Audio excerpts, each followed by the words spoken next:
Drivers, start your engines.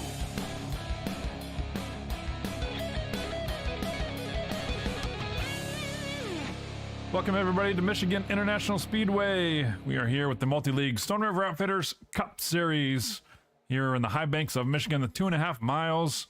Looking for a fun race tonight. Should be super competitive. My name is Scott Patton here, part of the Multi-League Racing Network here every Monday night, 8:30, watching some awesome racing here. And we are in the middle of qualifying now, a minute and a half down. It's a 5-minute session.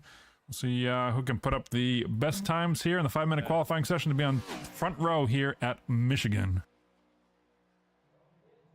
Hey Scott, sorry I lost you there. I think I'm back. There you are back. There's Ken Huber, my broadcast partner. Good to see you back there, Ken, from out in Montana. How's it going out there? It's going fine, except for my technical difficulties there. So never leave the action to go grab a beer. That's my lesson. I don't know if not being able to get a beer is a viable option, though. Yeah, no, it's not. But we're going to be at Michigan, so I'm hoping for a lot of green flag racing. I missed the intro, so don't know what exactly you covered, but kind of excited about tonight's race. It's usually a pretty green flag racing is kind of usually what we see here at Michigan. So looking forward to it. I see a lot of I shouldn't say new drivers, but some guys running up at the top of the practice times here, like Jack Watts, Vernon Margheim, Michael Melfelt Jr. So some new names up at the top of practice there. Yeah, top of practice. I think we should see an exciting race tonight. I think we're going to have a new winner tonight. I did put out a bounty on Justin Michael, who's got 9 wins on the season now, with last week's win at Indianapolis. So put out a bounty for him, basically saying that any car that can take the checkered flag tonight and beat Justin Michael is going to win a free 8x10 victory print here at Michigan International Speedway, courtesy of Patented Paint. So kind of a cool little extra motivation for people to knock the top guy off, who is on the top of the board right now at 39.14. Justin Michael, no stranger in the 87 Toyota Camry. Yeah, and he was making comments during the pre-race that he's not very good at Michigan, and here he is at the top of the leaderboard. So I don't know. Don't hear that just about every week or what? Yeah, I know. Fill the track up with concrete, and then he goes out and wins it, right? So yeah, Justin Michael up at the top. Christopher Howell, the teammate there, the team captain, I guess, in that 88 machine, comes out in second place right now. Looking at Greg Maul right now, won't it down in turn number 1. Looks like he's 9th on the board, 39.33. Bringing back put away the Miller Unfortunate car for a week and brought out the Freedom Fertilizer car. So it should be fun to watch that car, see if he can get a better start than he did last week at Indy. Yeah, definitely. Indy was pretty much a big struggle for a lot of guys out there. Justin Michael and Johnny Hamby went at it all race long. Justin Michael came out at top. I think that was his first road course win. Justin Michael has been looking for that road course win. Got it last week, so he's coming off another win. Of course, me saying that is just, I don't know, it's repetitive in nature, Justin Michael. He's no stranger to the top of the leaderboard as well. Jeffrey Mark here in the 60 Toyota Camry. Looks like he's on his hot lap, waiting to the very end of qualifying session. Maybe he found some cloud cover that he likes. But nonetheless, off turn 4, shuts it down, coming to pit road. Let's see where he's at. 15th on the board. I mean, he's going to have some traffic to come through with 39.404 right now for Jeff Merck. Yeah, Jeffrey Merck wasn't looking, he was about the same in practice, about 15th or 10th in practice. So kind of struggling tonight. One of the things I was going to mention pre-race there, Scott, before we got cut off was, would we see the Justin Michael and Merck train out there? You know how they like to tag team on these drafting tracks. And yeah, Jeffrey Merck's going to have to find himself up 14 spots to get up there with Justin Michael at the moment. Yeah, especially with drafting race like this, should be interesting. As we head down to pit road for the pre-race ceremonies, we've got the starting lineup here pulled up for you very shortly, and we'll be right back here momentarily. Justin Michael, of course, on the front row. Yeah, we'll wait for you to get that set up. They're having the drivers meeting right now. There it is. Starting grid, Justin Michael on the front row from Martinsburg, West Virginia. Christopher Howell up there in the new paint. We'll take a look at that one later in the race. Starting second on the front row there. Matt Rondoloso, new to the league, but has made some awesome stats here in the few weeks that he's been with us. Wesley Holland, no stranger to the top 5, starting in 4th. Vernon Margheim on the inside of row number 3. Jack Watts on his outside. Michael Melfelt Jr. running 7th. Jeff Gilmore from one of our Canadians up there in the 57 car running 8th. Greg Mall, we talked about that fertilizer car in 7th. And Charles, let me look at my notes. Charles Widener, I made some notes so we don't screw up his name anymore. Yeah, I think I got that one. So starting in 11th is Heath Smith. He's coming off quite a few wins in the Friday night series and the modified series. So Heath Smith's been racking up some wins. He'll start out there in the 11th position. Ken Richardson will start in 12th. Robert Mattis will start in the 13th position. Eric Talent in that number 5 green and black machine will start 14th. Jeffrey Merck, we mentioned him earlier, starting in that 60 car in 15th. The Canadian Christopher Davis in the Wendy's machine will start 16th. Calvin Miller starts 17th. Andre Savala will start in the 18th spot. Jason Smoke Hughes in the 58 machine will start 9th. And the 92, Rob Mitten, will start in 20th. Big field tonight, 21st. James 00 Brown from Illinois rounds out the cars who have taken the qualifying lap with 39.5. We'll get to the cars who have chosen to start in the back here. Billy Bumgarner from Charlotte. Ron Quincell in the 56 car starting 23rd. Mike the Dart Erder, 24th from Krankenstein Racing. Trent Drum, 25th. And Joey Marks, good to see him out here in the 4, probably a Marine Corps style paint, which I always love. Steven Leinen, that's a name I don't recognize. He's got the rookie stripes. The 343 number indicates a rookie of the series there, Scott. So brand new driver tonight. Yeah, it looks like Johnny Hamby has got a 2-digit number. Welcome back, Johnny. Good to see you out here. See if we can run some good laps up front here, starting in 28th. Wally Tierhammer, looking for his mom. Hopefully join us in the chat if you're out there, Martha. Send us a message from California as Wally starting in 29th. David Trek in 30th.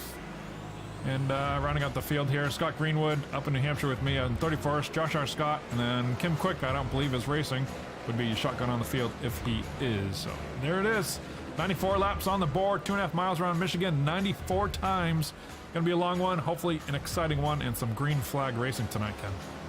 Yeah, definitely. And Kerry Cleaver's back there in the 69. David Desjardins wraps out that last car in the field. I think we got 32 cars starting tonight, Scott. So here we go. We're waiting for the pace car to pull off. As we get underway, we do have the Geico restart zone, so it's going to be critical that these drivers get a clean start here and not jump it, because we've seen some black flags last few races on these ovals here. Pace car is ducking into pit lane. Justin Michael will bring him to the restart zone here, which is that blue line on the wall. And then he's got to wait for the flag, man. And we are racing green flag at Michigan International Speedway. Justin gets another great jump. Christopher Howell on his outside there. Double wide still throughout the entire pack. Trying to sort things out here. Yeah, a lot of double file racing right now at the start. Christopher Howell down on the inside. Looks like the 88 machine on the outside, I should say. Going by the 13. Oh, we got a car. Turned into the wall. That was Vernon Margheim back there. Saved it, but the wall saved him more than anything. He got pushed back there. Oh, scattering throughout the field. Gets up in the Charlie Widener there. I don't know if Yellow's going to come out, but man, that was rough when Robert Mattis, I think, in the 14 car came and clipped him on the inside. And we stay under green flag racing. Tough break for Vernon here. Yeah, he's going to the back there. He's stuck up on the wall there, as you just seen on the broadcast there. Yeah, rough start for that 33 machine. Back up front, Justin Michael's still leading this thing. They're a little more single file now, at least the top 5. Wesley Holland back there in 6, and that 7 car, the fertilizer machine. I guess Freedom Fertilizer there, Scott? Yes, Freedom Fertilizer. A piece of America right there. Michael Melfelt Jr. up there in that 4th position, making a move on that 13 car of Christopher Howell. Michael Melfelt Jr. has been looking strong every week there, Scott.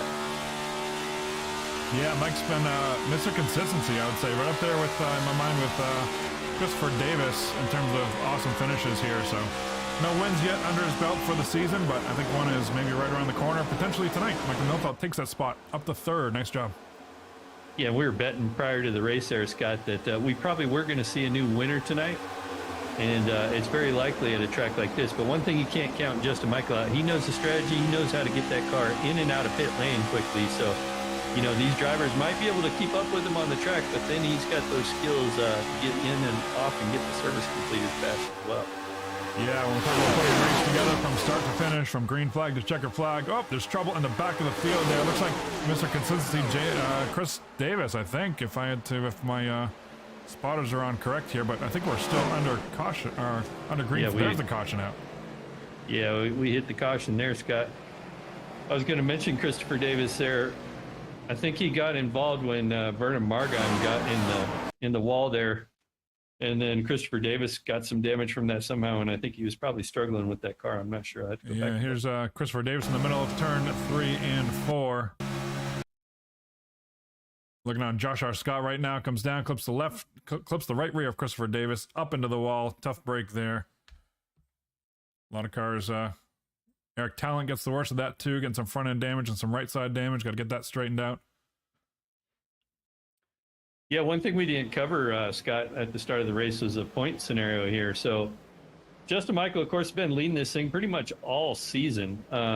He's what, 50 points to the lead of Wesley Holland. Wesley Holland having a banner season himself, but kind of having a tough time catching up to Justin Michael right now. Christopher Davis, though, the accident we just called out, he's been in third place. He's been, like you said, Mr. Consistency, struggling tonight, 122 points off the lead. So Christopher Davis could be drifting back after tonight, but he's got almost a 100-point lead on that 7-car, Greg Mall. Jeffrey Merck behind him in 5th, and Jack Watts in 6th. So kind of interesting story back there.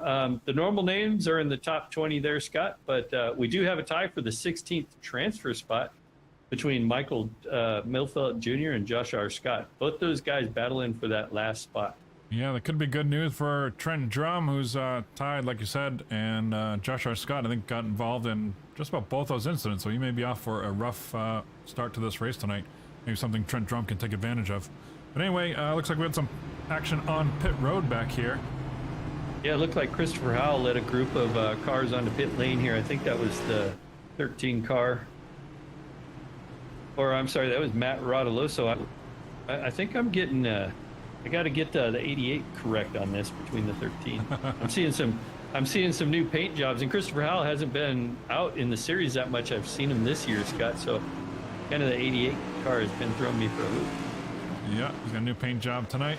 A lot of cars. I'm quite taken back by how many cars just took advantage of pit road there. Lap number 6 on the board only. Maybe they know something we don't. That leaves 88 laps to go. Fuel window we're looking at tonight, roughly 22 to 24 laps. So I think it's about a 3-stop race no matter how you slice it so far. So I'm not sure what the advantage is coming to pit road this early other than getting some nice set of tires. But I think they're looking at fuel, Scott. I know the strategy, but last night during the Gen 6 race, which was the first race of the season for those guys, they brought back the Gen 6, and I believe that became a little bit of a fuel strategy race. So that might be what some of these guys are thinking about. Don't quote me on it or anything.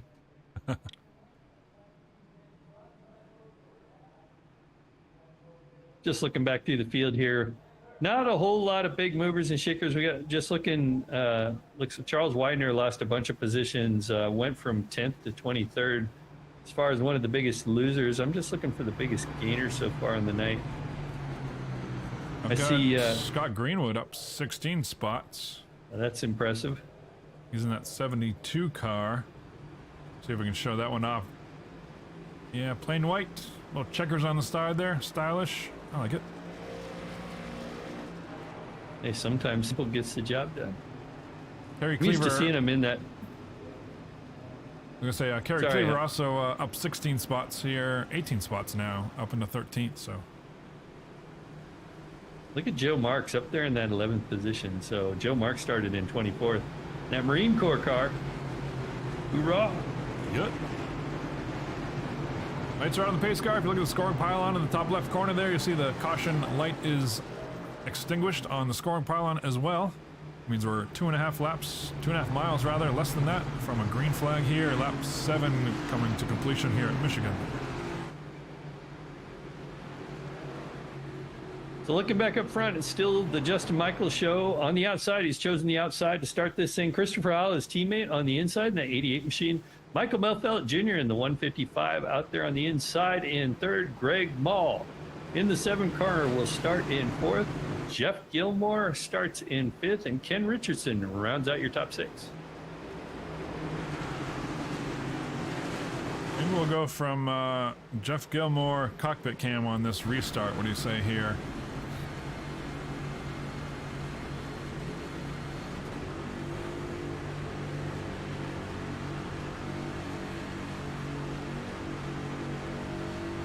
Here we go, green flag coming out into the restart box. The Geico restart zone on the loud pedal. Jeff Gilmore inside of row number 3.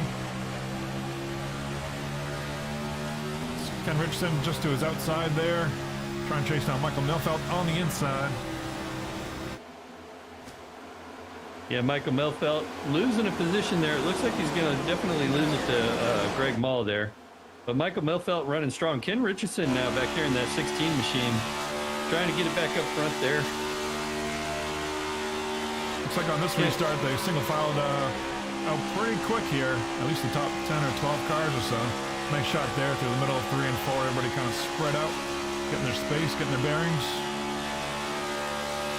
Yeah, and Scott, I went and talked to our social media people for Multi-League Racing TV, and it's all squared away. So we're all good. We're back to racing. All right, got them under control, racing under control. Here we are for a good time. Race for the lead. Christopher Howell looking on the inside of Justin Michael. He's got the help of Greg Mull behind him there. And the Freedom Fertilizer car, thinks better of it. He's going to hang him dry on the outside. Ken Richardson coming with a push. Oh, Eric Talent. Oh. And I think that was Andre Savala, I believe. Get turned around back here. Yellow flag is out once again. Tough break for the 5 machine of Eric Talent back here. Yeah, back there. I guess Eric ran out of talent there, Scott. So, or I should have said that, Eric. I think you might have had a little bit of help there. I'd have to go back there and look, but it was just a joke. Let's see what happened right here. Eric Talent, 86 car. Man, it's hard to tell exactly what happened there, but Eric Talent got the worst of it, making a 360. Doesn't look like much damage at least. Just mows a little bit of grass in turn 3 and 4. Keeps the machine going. Yeah, no quick repairs though, so what little damage he has, he's going to have to depend on his crew to get that machine knocked out and fender beat out. Some a little bit, what do you call it, Bendum tape, and get back out there. Yep, Bondo. I don't think they allow Bondo anymore, Bondo? do they? Yeah. No, I don't think so about Bondo.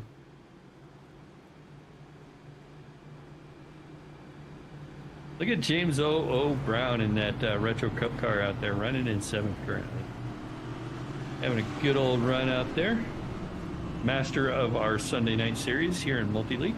Yeah, is he down in the chat? I was going to maybe talk to him about his Sunday series. Let me see. I'm yeah, not there seeing he him. is. Send it. Oh, yeah. Hey, James, it's Scott Patton and Ken Huber up in the booth here with solid run tonight. 7th up, 14 spots. It's one of the biggest movers of the race.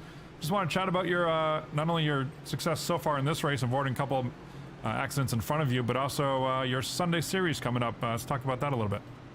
Yeah, guys. Well, thank you very much. And this has always been one of my favorite tracks. And as a matter of fact, you and I had a great battle here one night. But the Retro Cup Series started last night with Mike Herter taking the win. We're running the old Cup cars from a couple seasons ago. And we've got a 12-race season. And any multi-league member is eligible to race. Yeah, it should be a fun one with those older style. It's basically last year's model Cup car, from what I understand. Is that right? Yes, sir. That's what it is. Yeah, I did. I enjoyed those cars. I don't have nearly as much experience with these new next-gen cars. I've been on the broadcast side of things, but it should be a fun series for sure. How long is the series? Is it how many weeks? It's going to be 12 races, I believe. I have to double check. It's 12 or 14, and there is a chase, two different chases. Playoff rounds, I guess. And yeah, it's going to be a lot of fun. The car setups are phenomenal. Awesome. Looking forward to seeing the results from that one. Maybe I'll catch a race or two if I can. But talk to me about the first 10 laps here. Kind of chaos in the first 2 cautions here. I know at least one of those spins had to have been in front of you. Did you were you close to any of those, or did you just kind of be able to maneuver around the smoke and get through okay? Yeah, I just closed my eyes and hope for the best. But no. It was far enough ahead of me. I had time to react. So awesome. Hopefully you keep that good luck up for the rest of the night. Looks like we might be coming to. We on 1 to go this time, you think, or we got 2 to go? This time we are. There it is. Yes, Lights are out on the pace car. We'll let you get racked up here and lined up. Good luck for the rest of the race, and keep it fast out there. All right. Thanks a lot, guys. Well, you can tell he's in that car there, Scott. I could hear that. I could hear that engine and transmission just squealing while you were talking to him.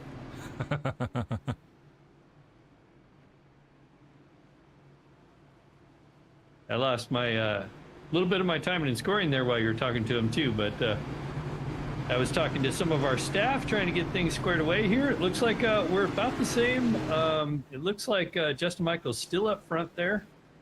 We got, it looks like the 88 machine of Christopher Howell out there on his outside, his teammate. And then Greg Mall and Ken Richardson, Michael Melfelt Jr., and the 57 of Jeff Gilmore, I believe that is, rounds out your top 6. There it is. Top 6, some pretty good racing. I like the fact that we've got some challengers up front for Justin Michael this week. I don't think this is one that he's going to be able to run away with. If he puts another win sticker on the car, I think he's definitely going to have to earn it after 94 laps racing here tonight, because I don't think he's getting away from anybody so far.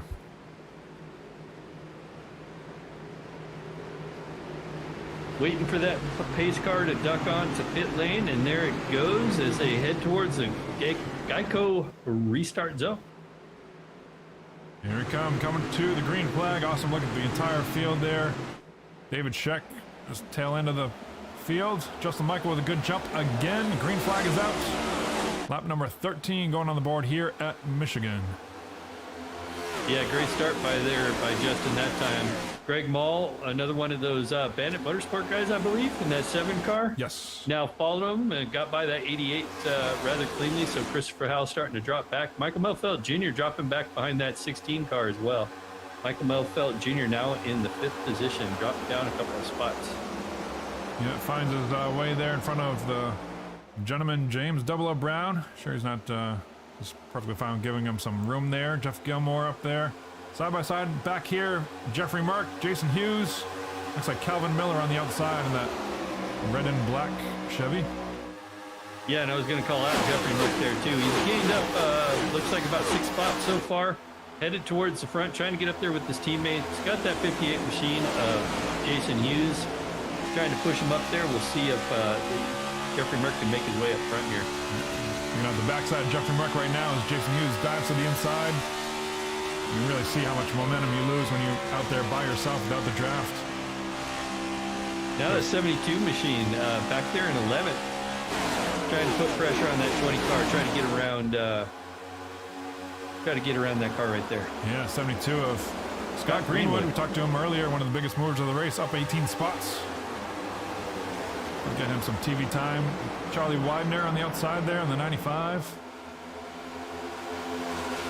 Great racing going on back here. Yeah, 2x2. Look at that yellow and blue machine back there, kind of lurking that 92 machine. Mr. Lawn Chair Racing Man. 3 wide now with Joe Mark. Looks like to get that sorted out with Charles Widener. Rodman, like you said, I think that was the car you're referring to. Trying to make some moves here from Swedesboro, New Jersey. 20th, currently running 15th. Looking back up front here, we got a side-by-side battle there, a couple side-by-sides. Michael Melfelt Jr., 00 car of James Brown, then just ahead of them, Ken Richardson. In that 4th place, trying to hold on to it as Christopher Howell in the 88 machine gets by on the outside there. Man, if we go back up front here, Greg Mall is all over the back end of Justin Michael. I think he gave up a little bit in the corner on the corner entry, come up, spin him out, but there's a shot right there. Right to the Justin Michaels bumper. Push him down the straightaway, see if the two of them can tag up. Maybe Christopher Howell as well behind him in the 88. Sure, he probably wants a piece of this as well. You watch the strategy here, the technique. Greg Mall backs off just enough there, give Justin some room to make the corner entry safely, and right back to his bumper. Great team action there. Yeah, and look who's coming up on the outside there. It's that 60 machine, that teal and black and white Stone River Outfitters 60 machine out there behind Michael Melfelt Jr., making another couple positions. Got by on the outside of that 16 car. Now looking on the inside of that 155, trying to get up there with his teammates. So Jeffrey Mark, not having the greatest qualifying run, has moved his way up into that top 5, trying to get by Michael Melfelt Jr., who's having a strong night. Michael Melfelt Jr. saying no way for now. Yeah, look at his picture here. Talking Jeffrey Mark, highest of 6. Well, actually 5th, that would be next time around. Lowest is far lowest 20th, so and up and down. We'll start in the back and then move his way up right back to where he feels more comfortable up front here. Yeah, behind all that action, we got the 00 car. James Brown in 8th position, trying to get on the inside of that 16. Ken Richardson got Jeff Gilmore behind him, side by side with Jason Hughes in that 58, that orange and black machine. Back just ahead of them, Jeffrey Merck is attempting to make that pass on the 155 machine. Michael Melfeld Jr. going into one here. Trying to pin Michael Melfeld up a little bit higher so he can't get the turn in, and it works. I've noticed that Jeff Merck has had some success there on the inside. I noticed a few laps ago he was diving kind of lower than where the typical line is, that at least at the first 4 or 5 cars have been running all night. But there you see Michael Melfeld right to his bumper there, giving him a push. He chooses the high line, but every other lap it seems like he's been running lower than most of the guys up front. Yeah, Michael Melfeld just got the wall right there, so I think that's a little bit of arrow and pushing a little hard there. That was, you saw him cut across Jeff Merck's rear bumper super close. It probably took just enough air off the front end, push him up another 6 inches and into the outside wall in turn 4. Scuff there, but with these composite bodies, probably not too much damage up there. Your leader up front, Greg Mall, Freedom Fertilizer, number 7. What happened to Justin Michael? Am I missing this? Yeah, I think we're having some connection difficulties tonight, Scott. He might be out there, and we might have dropped him there. So we'll have to wait and see. Talking to the NASCAR officials right now.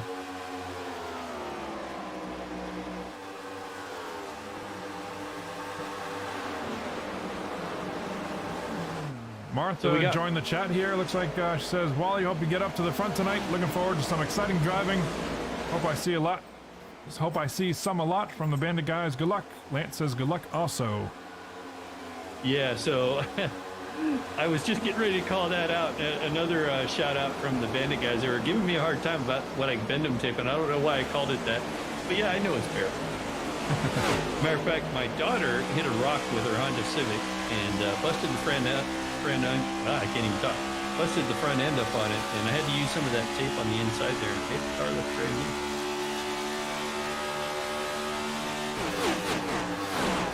Looking at Wally's car back there, Dutch Bros, Coffee. Looking at the inside of Scott Greenway. Looks like he may have lost some spots. He was up there, it seems like a few more positions, but maybe gave some back since then on the outside in that 72. Jack Watts just in front of them. Eric Talent, who got involved in that first incident, spun all the way around. Not too much damage, but it looks like he is working his way back through this field. Yeah, so I caught up with Justin Michael. I'm trying to figure out, he's back there in 28th. He didn't lose a lap, but I have a feeling he was having some connection issues and probably pulled it off on the apron and let everybody go by so he didn't damage anybody's race. But Justin Michael back out there in the 28th position, so he's going to have his work cut out for him tonight. Yeah, there he is. We're looking at him now. You saw that shot, that last shot around the lead lap cars. You probably see it here off turn 2. There's the lead lap car of Greg Mall leading the field just behind him, probably about 3 seconds, about to put him a lap down, but he can probably do his best here to stay on the lead lap, hopefully for a caution, get right back into this thing. And we know he's fast, so, but he was getting heat from Greg Mall and Jeffrey Merck, and Jeffrey Merck is now in that second position, just following in the tire tracks of that 7 machine. Here we are coming up on lap 23. Granted, we had some cautions in the beginning of this thing, but it's kind of single filed out, getting some good green flag action. Pit stops, I think, I mean the name of the game here for those, especially for those front runners who chose not to pit that first caution on lap 6. So should we get interesting here in the next couple laps? Yeah, just looking back for some battles going back there. I just seen Eric Talent back there, kind of making his way back up. He's in the 10th position, back in the top 10 after having that incident early in the race. Got Wesley Holland behind him and the 92 of Rod Mitten. Those two guys are side by side. Wesley Holland kind of not having the banner night that we're normally seeing him. Still outside of the top 10 currently. Seems to be struggling with that 41 machine currently. Yeah, it's kind of surprising from Wes. I think he started about mid-pack and still sitting mid-pack. So maybe, although I do know that he made a pit stop that first round, so it could be on the better end of this deal, as those leaders going to be having to make a pit stop probably in the next 3 or 4 laps, I got to imagine. Yeah, that's where you're in the danger zone. You pit too, and you don't know what could happen in front of you, and you're trying to run up through all this traffic. Although it's interesting, if we do get a chance to talk to drivers again, how tire wear is tonight. Don't really know. New car, new track, super speedway. this new next gen car. We've seen some interesting tire strategies over the season.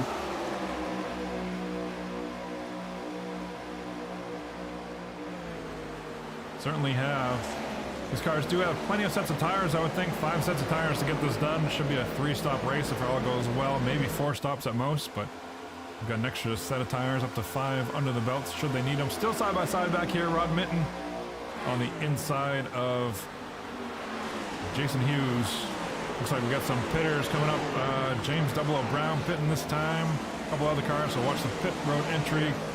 This pit road comes alive here. Lap number 26 on the board, just as we predicted. A few laps later than the normal pit window because of those yellow flags early on. Yeah, it looks like the 00 came in, and as well as the 72 there was on pit lane of Scott Greenwood. So we got 2 takers. I imagine we'll see quite a few more on the next time around here. I'll go ahead and turn the iRacing chat on, so you're going to hear live from the driver. See if you can spot your favorite driver calling out their pit stop. Should be in the next few laps or so.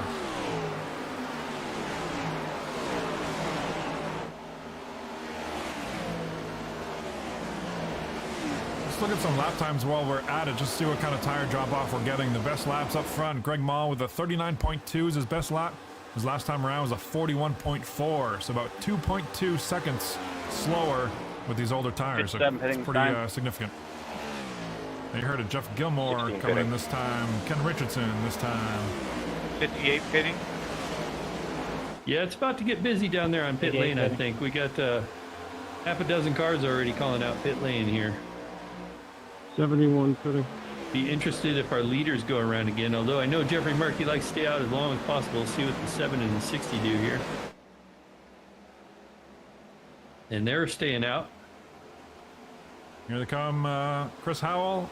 Jeff Gilmore right on his back bumper. Does a great job splitting up there, getting under control, under pit road speed before the line. Jason Hughes in just behind them.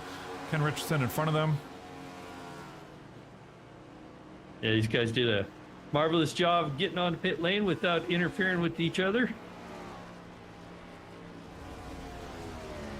Justin Michael also in, so it looks like he probably did pull off the racetrack, like you said, to let the leaders by when he was having those internet problems, but certainly didn't come to pit road because he's coming this time.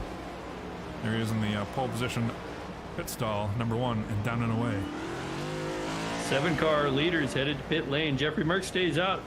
Jeffrey Merck is going to inherit the lead at this point. Here comes Greg Mall in the Freedom Fertilizer. Number 7, sharp looking car. I like that one. Yeah, anything that does with lawn care. Yard Mastery is the company that puts out the fertilizer, and we're all lawn care nuts, and it was a fun car to paint. I was out admiring my lawn last night, as a matter of fact. 60 pitting, 60 this time. Pitting. 60 to pit road this time. If you want some action on pit road entry, I might as well put the camera on Jeffrey Merck for pit road entry.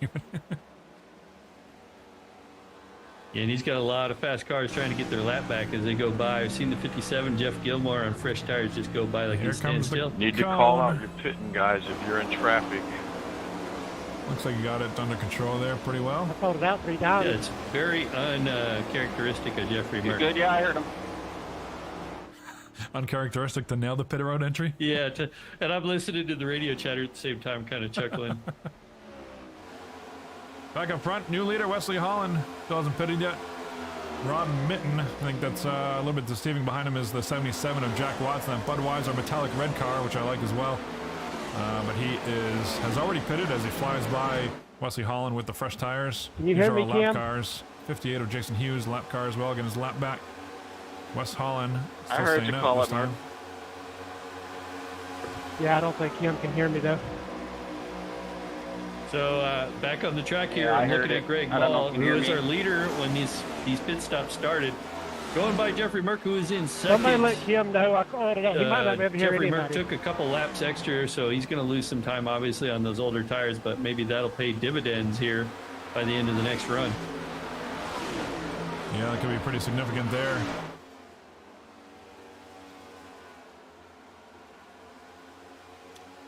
Good on Jeff Gilmore. It's been an awesome night for him here. Up competitive in the top 4 or 5 spots. Still hanging with those guys. Greg Mall on the outside. Made a nice pit stop and super competitive here. Great night for Jeff. Yeah, definitely. As we got more cars, I believe we're going to be headed to pit lane here this time by. That 7 car goes by Jeff Gilmore on the outside, that 57 machine. And that currently is for 15th. We're still waiting for the rest of the field to pit. I'm hearing that 14, Robert Mattis, headed to pit lane, and that 14 mobile looks like Toyota Camry. Red Bull car, Robert Mattis. Right behind him is Trent Drum. Trent Drum, we were talking about earlier in the point standings, tied for that 16th spot. Wants to make sure he doesn't have any big errors. As Robert Mattis gets it load up down to the cone is right there. That's where you got to be at pit road speed. Does a great job there. Yeah, and I guess you called out Heath Smith coming on the pit lane there too as well, Scott. Yes. That shows you how well I'm paying attention tonight. Up front, Wesley Holland still out on the track. Eric Talent, give it to him. Got involved in one of the incidents, the last yellow, I believe, and spun around in turn 3. Back up in 3rd spot. And then started shotgun on the field. That last restart, David Schreck in that Ryan Newman themed Altel Ford. Good on David to get it back up here in 3rd. Matt Rodoloso in 4th, and Billy Bumgarner still showing that he's part of this picture, running up the top 5 right now through his pit stop cycle. Hey Scott, I heard rumor that the owner of Stone River Outfitters was going to be out here tonight. Have you seen the owner of that? I haven't seen him yet, but last I heard, he was putting the kids to bed and he was going to join us. So hopefully he does, Matty. If you're out there, we're waiting for you. And there were some drivers asking about him before the pre-race chat here in the down in the garage area. So come on, join us, Matt. Back up front, new leader Wesley Holland out there, and then we talked about this earlier that he pitted a few laps before everyone else, so he's now our current leader, gaining some bonus points. That he is. No damage on that sharp-looking car. I think that's the same paint scheme. Let me get a closer look here. It's similar, I think, but same sponsor anyway that Kevin Harvick just won the race with yesterday at Michigan in the actual Cup Series. So awesome for Wesley Holland to bring out that paint scheme, or one very, very similar to it. Sharp-looking paint. Yep. Second place, Matt Rodoloso back there in that 13 machine. So it looks like 13 car is headed to pit lane. Oh, I thought he was. He was just letting the 14 by. Trent Drum in the 12 car coming to pit road this time. He was running in 3rd.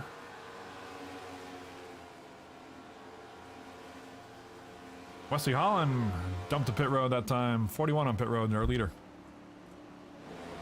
Billy Bumgarner exiting pit lane now in 6th place, but is going to drop back quite a ways now, but got up to 6th place before that round of pit stops. Headed out on there in the backstretch. There he is, merging into traffic. Got to hit that blue cone on the exit of turn 2 before you can come up onto the racing surface. Good job by Billy Bumgarner here. That leaves the leader, Matt Rodoloso, coming to pit road this time, though. And that's going to leave our rookie, it looks like, might be leading this thing here. That's Steve Lena. No, he's headed to pit lane right now as well, Scott. Would have been cool for him if he could make it one more lap, just to lead a couple laps here, but we'll give him some TV time anyway to welcome him to the league. Wes Holland exiting pit lane. Give up the lead now and see where Wesley Holland falls back to after this set of pit stops. He's in the middle of the backstretch, and the ones I'm looking at is Jeff Merck leading Greg Mall on the front stretch here, so it should be interesting. I think Greg Mall or Jeff Merck rather, is going to be our leader as this cycles through. Ken Richardson in 3rd. Michael Milfelt solid in 4th, and Jeff Gilmore, we said, having a solid night, still rounding out that top 5. Chris Howell in that new paint scheme, 88. 5-finger death punch. I guess it's a heavy metal band. I'm not familiar with them, but it's cool painting that one anyway. Yeah, talking about back up front, watching Jeffrey Merck actually start to gain some time on that 7 machine. Remember, Jeffrey Merck, just a few laps ago, stayed out a couple extra laps over that 7 car. Came out about 3 seconds behind him. This was maybe 7 laps ago, and now is got about a half-second lead on that 7 machine, that Freedom Fertilizer machine. Yeah, and Jeff Merck pitted 1 lap later than Greg Mall did, so only 1 lap different on tires, and he's pulling away from Greg Mall. Impressive by Jeff Merck here. I think I realized the secret there, Scott. Pre-race, we were talking about maybe Jeff Merck not having the greatest qualifying time or practice times, kind of running back there mid-pack. It's like, oh, tonight's not going to be Merck's night, and look where he's at. So this time it did pay off to talk about him, right? Well, or yeah, to talk negative about him, I guess. Right. If you talk positive about him, it's all over. Well, there's plenty of negative things to find about Jeff Merck, so we're in good shape, I guess. Find some battles here. We'll go through the field real quick. There is Ken Richardson, Jeff Gilmore, Chris Howell, Michael Milfelt. We talked about those guys. Rod Minton with a good run. Haven't talked about him much, but right there with Charlie Widener. That is for 7th and 8th spot on the track. And now that we're calling Charles Widener by his correct name, where is Bizzle? Right? I was thinking that exact thing earlier. I'm like, man, we got one right, and then the other one leaves us, so I don't know. Yeah, I know. I'm going to have to go back to call him Bizzell. Right? How we doing with our former leader there, that 87 Beretta machine? That Toyota Camry, Justin Michael, still on the lead lap. Probably trying to keep it up there, but I think he's the last car on the lead lap for that matter. Just looks like about 3 seconds ahead of the leader, Jeffrey Merck. Yeah, I believe so. Look at that highlight there, those stats. Highest first, obviously, being our pole sitter tonight. As low as 28th, which is where he's running right now. Looks like 27th right now, he just picked up.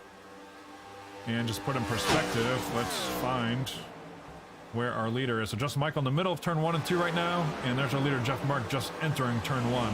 He's probably got about a quarter of a track ahead of Jeff Merck from going a lap down. Yeah, that 87 Toyota Camry's got to be hoping for a caution. It's such a big track. When you find yourself this far behind, there's no really good way to race your way back. You definitely need that caution. Just going through the field a little bit more, try to find some battles side by side back here. Billy Bumgarner and Scott Greenwood. Looks like they settled that one out. Yeah, I'm looking at that too. I'm back here with Jason Hughes and that 00 car of James Brown. We were talking about him earlier tonight. Just behind them, Wesley Hall and making a move on the inside there of that Nestle Quick Car, I believe it is. Just tracking down with that Johnny Hamby. Nestle Quick, or I thought it was Juicy Fruit. What's going for? Well, I think I was a ways back, yeah, it's Juicy Fruit. The camera, I need some new binoculars. When they're on the front stretch, Scott, they're like, I'm on the back stretch, I'm like a half a mile away, but on the front stretch, I can see them, or on the back stretch, I can see them up close. Anyway, sharp looking car there for Johnny Hamby. Let's see what he's been up to tonight. Highest of 12th, lowest of 28th. Currently running in 13th, so it looks like he gave up some spots early in the race and wrestling back to pretty much where he started this thing. Having a solid night. I believe this is his second oval race with the league there, so he's having a solid night there, Scott. Yeah, don't want to forget about that road race. Was it Indy? It was Indy last week, right? Yeah, where he put it was a heck of a week, battle with Justin Michael. Yeah. And I think he finished third in last night's Gen 6 series at, let's see, where were they? They were at Texas last night, so. Yeah, Mike Erder, I think, from what I saw, took that checkered flag last night. That's correct. Let's see how Mikey's doing, if we can find him.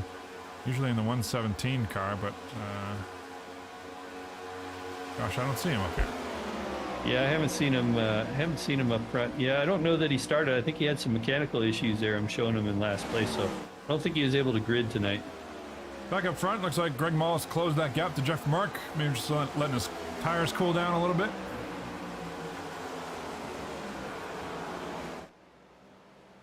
Yeah, where we're talking there, I was watching a battle there. It looks like it's kind of ended there. I want to say it was Eric Talent got by James Brown. We kind of missed that battle, and Eric Talent trying to run his way back up into that top 10, trying to chase down Wesley Holland, who's currently running in 11th, kind of where Wesley seems to have been most of the night tonight. Yeah, speaking of Wes Holland, his dad is in the chat, and he's saying no stream yet, but I'm not sure. Let us know, Mr. Holland, if you can see the stream okay or not, if we're having problems there at all. In some way, and sometimes, Mr. Holland, what you have to do is go into the Facebook link, because if you're going to YouTube, sometimes it doesn't show the stream live like you think it should. So if you go to the Facebook site and click on the link, it should take you right there. There we go. Helping the fans. Martha found us. Says, good luck, Justin. He's down a bit. What a night to put out a bounty on Justin Michael, huh? Right off the bat, first 10 laps has internet problems, and Mark is sitting pretty happy up here with Greg Mall from Bandit Motorsports, first and second.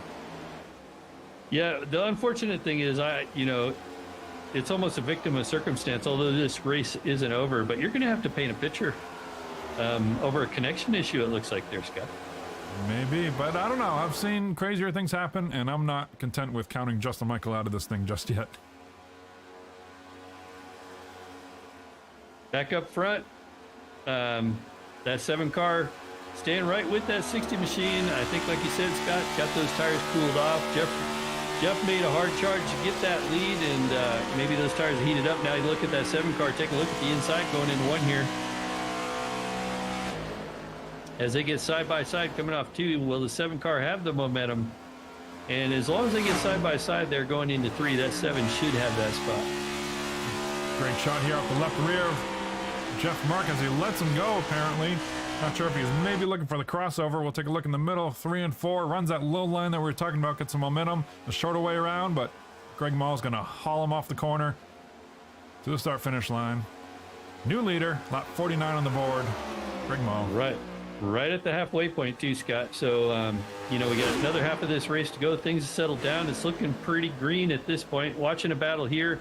Looking at Jeff Gilmore, looking at the 88 car, looking on the inside, trying to make a position gain there going into 1. Thought better of it, couldn't quite get it done. Now putting the pressure on Christopher Howell there on the inside, going down the backstretch. Got Rod Mitten pushing that 88 car.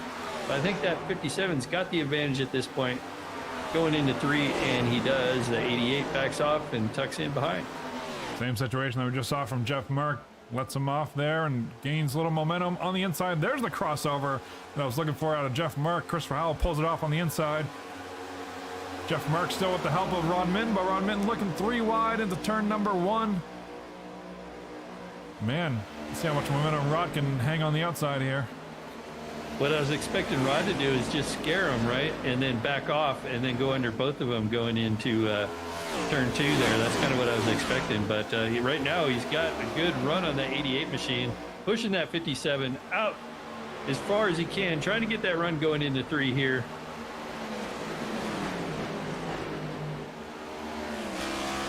I'm hearing the 70 machine of Johnny Hamby headed to pit lane, so we got some pit stops started already, Scott. Yep. I want to hear a 00. I want to say I heard pitting this time maybe, but Yep. up front these stints. Greg Malls 21 laps on his tires. Jeff Mark 1 less on 20. Ken Richardson 22 laps. So wouldn't be surprised to see in the next 2 to 3 laps everybody coming to pit road, at least in the front runners. Charlie Widener on the outside of Chris Howell. Chris Howell having a heck of a time trying to get back in line here. Yeah, Rod Minton just tagged the wall there coming off of 2 there, and doesn't look like too much damage, but I think a little bit of arrow push there and got the wall there. Charles Widener now looking on the inside of Rod Minton. Coming out of 4, down the front stretch. Can Charlie get it done here? And just doesn't quite have the momentum. See some smoke down on pit lane there, Scott. Wonder if anybody slid through their pits. Yeah, a little bit of smoke back there as we watch these cars. Wally, the 70 car, Johnny Hamby coming up pit road. Looks like maybe Scott Greenwood, Michael Milfelt is in. Meanwhile, big battle heating up on the track. Jeff Gilmore, Rod Minton, Wesley Holland starting to kind of duke it out before this next set of pit stops. Wes Holland, I believe, is going to be one of the earlier ones to pit here. Jeff Gilmore, Ken Richardson in this time. Wes Holland dumping to the inside.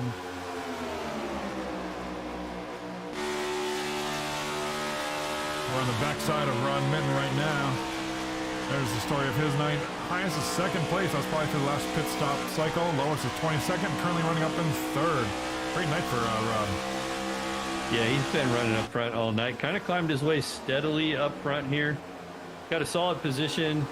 Being pushed by that 95 machine. Looking at Wesley Holland. Looking at the inside again.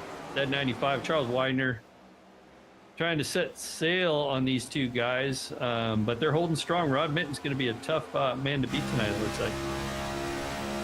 On board with Wes right now, trying to chase down Rod Mitten.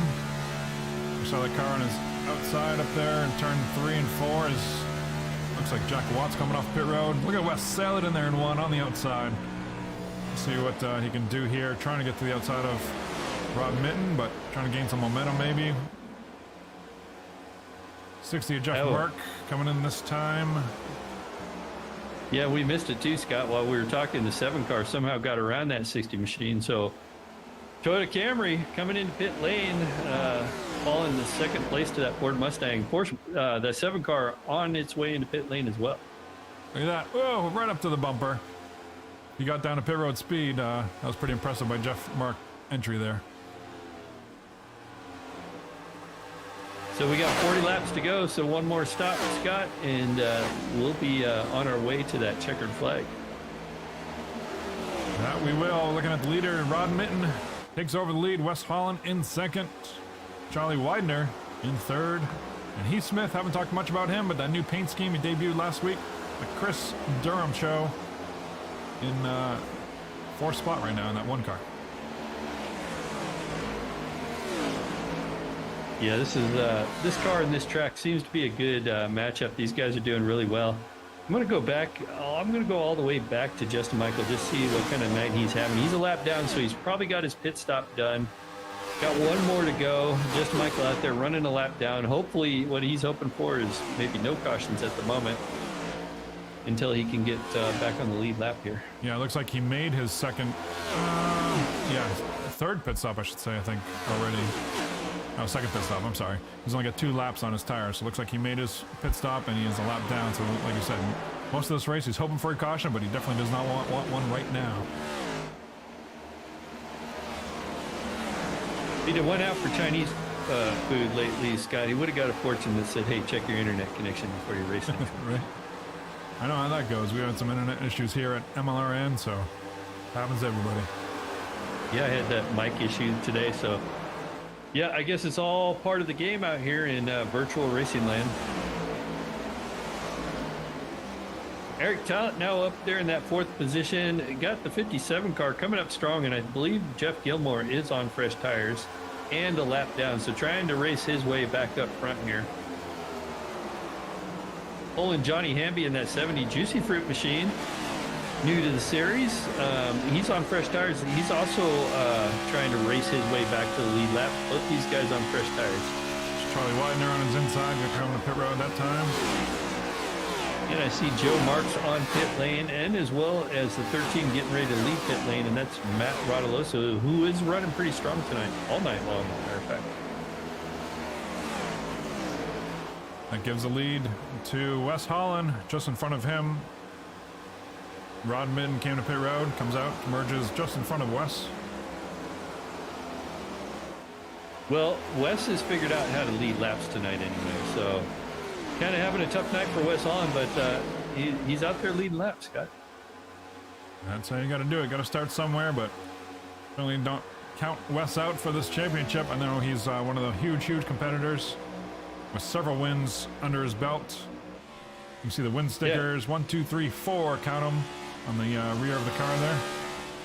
And he's only 50 points behind Justin Michael. Oh, he's getting sandwiched there, though. He's the meat. He's the meat between 2 cars there. There we go. Got that one sorted. But as I was saying, Charlie's probably going to want to dive to the inside. Charlie's got fresh tires here, so we'll see if these guys maybe stay on the inside. Might be coming to pit road this time, it looks like. Yeah, or it's just that speed difference. It's just really a huge speed difference there. Yeah. So anyway, as we watch Johnny Hamby race his way back to the lead lap here, and then he's got the 20 car right behind him trying to get his lap back. What I was getting ready to say about Wes Holland, he's only 50 points off the lead there. So with Justin Michael kind of having the internet issues and back there, I don't know, barely in the top 20, actually in 25th currently, this could be a big night for Wesley Holland if he can make up some positions. Absolutely. Looking from the spotter stand right now. Join the club. To the backstretch. Calvin Miller looking on the inside.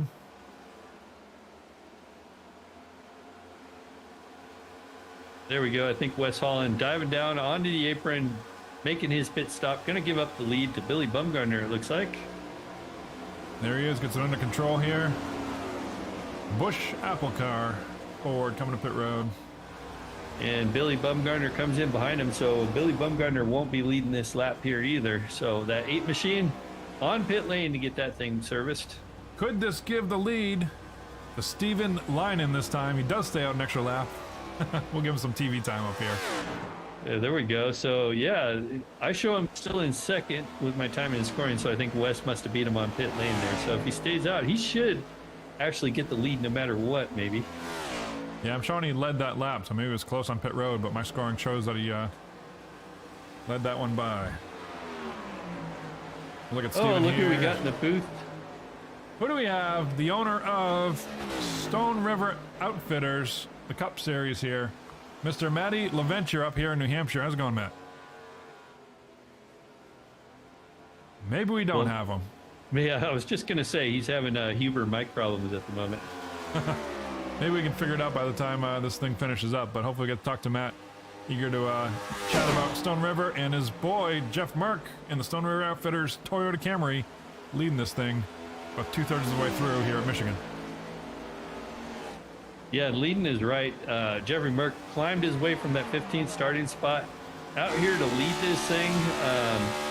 You know, what I'm wondering, Scott, is being out front there, if Jeffrey Merck's going to put too much pressure on those tires, letting that 7 car just take care of, keep the tires cooled off, and pass Merck after he gets them a little too hot there.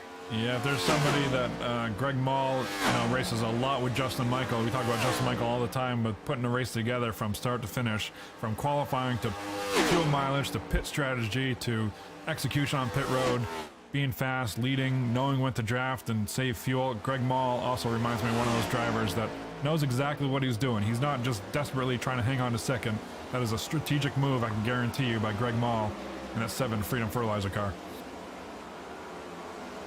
Yeah, I'm going to give a shout out to our 3rd place runner, that 16 car, Ken Richardson, having a solid night. Top 3, only 3.5 seconds off the lead, so he's not that far back there. Michael Milfeld Jr. just behind him, about a second in that 155 Federated Auto Parts machine.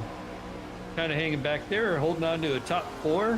And then Christopher Howell, another Bandit Motorsports guy in that 88 machine, rounding out the top 5. All 5 of these guys.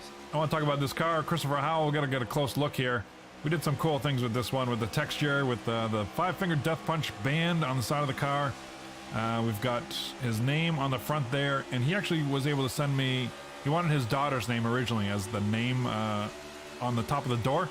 We changed it to his actual signature, but then we modified it to put his daughter's handprints, the pink handprints on either side of his name. That's his actual daughter's handprints there, so kind of a cool little touch. Yeah, very cool. And it looks like his daughter's going to help him try to get by Michael Milfeld Jr. here as he approaches turn 1 here with a heck of a run. Probably dive to the inside. There he goes. Look at the inside of Michael Milfeld Jr. Both these guys on about the same tires right now, so kind of has run Michael Milfeld Jr. back down. I like this move a lot. When we were on board there with Christopher Howell, he looked to the inside to let Michael know he was looking, let off super early to get the run off the corner. Now he finds himself looking at that quarter panel of Michael Milfeld into 3. That was a great setup by Chris there. It took an entire lap, the better part of an entire lap to set that pass up. Great job.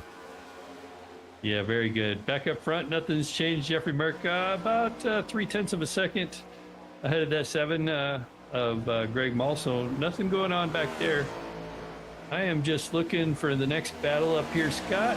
Wesley Holland kind of back there has dropped back to the 8th position, so Wesley Holland kind of slowly climbing his way back up towards the top 5 here. Ice is first. We saw that he led several laps throughout that pit stop cycle. Lowers to 27th and currently up to 8th, where he's been kind of lingering for the majority of the night. Battle brewing with the 92 and the 95, Charles Widener and Rod Mitten. Charles Widener was pushing that 92 car down the backstretch pretty hard, so I thought Charlie would make an attempt here. Not so much as he runs it back down here on the front stretch. That Chevy Camaro, that Craftsman car, looking really strong as well.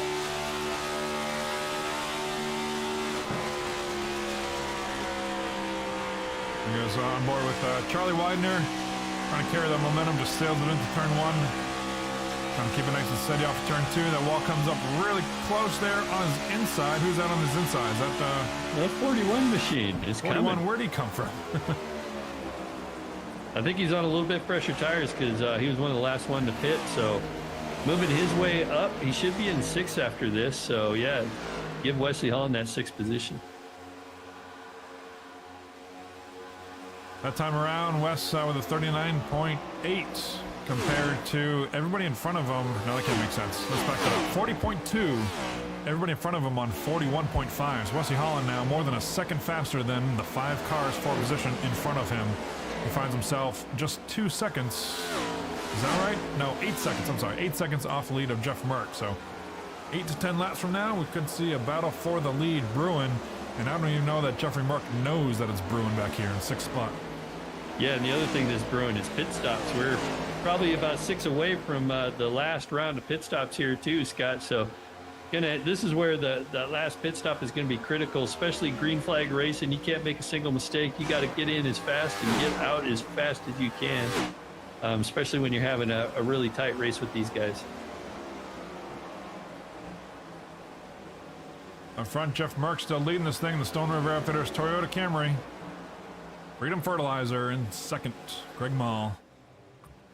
Ken Richardson hanging on to a strong 3rd place. Good to see him up there, like you were talking about earlier. In that 16 Ford Mustang. Yeah, now the roles have reversed just behind them between Christopher Howell and Michael Melfeld Jr. Michael Melfeld Jr. now putting pressure on that 88 car, trying to get by. Those are 2 Toyota Camrys. Michael Melfeld and that blue-white Federated Auto Parts machine just pushing the heck out of that 88 car, trying to look for a spot to get by. See if Mike can do the same thing. Lets off early like you saw Chris do to him, but maybe can't quite pin it down to the bottom there. Yeah, those 2 Toyotas are looking pretty equal, but if they do start racing, look who they got in the rearview mirror. There he is, Mr. Apple, I'll call him. Wes Holland coming, chasing him down. Bad apple. Bad Apple.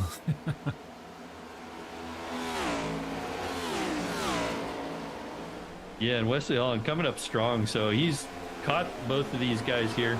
Like I said, we're coming up on pit stops right now, so Wesley Holland, it's going to be quite interesting how long Wesley Holland stays out. I don't know what the strategy would be, but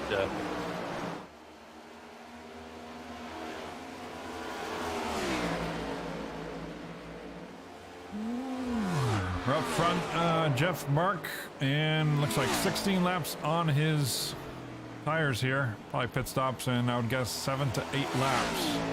That'd be the last stop of the night. Could we see maybe a 2-tire stop by somebody who has nothing to lose up here, especially knowing that that bounty is out for the night, with Justin Michael running back in 25th right now, I believe. yeah, Ken Richardson definitely would be maybe one of those contenders. Even Wes Holland. Wes Holland now, he's got by those 2 guys, the 88 and the 155. That's his sights on Ken Richardson. So Wesley Holland, he's really coming up strong. I'm really impressed with this run in this last stage of the race here that Wesley Holland put on. Yeah, last time we talked about him a couple laps ago, he was 8 seconds behind the leader. Now he finds himself 6.5 seconds, continues to close, 5.7 now. That's his last lap. That time was a 4.9 compared to Merck's 41.4, whole half a tenth faster. Yeah, I'm hearing guys starting to call out pit stops. I heard maybe the 58 machine, Jason Hughes maybe talking about a pit stop. 57 on pit lane. Jeff Gilmore, actually, I believe he's exiting pit lane at the moment.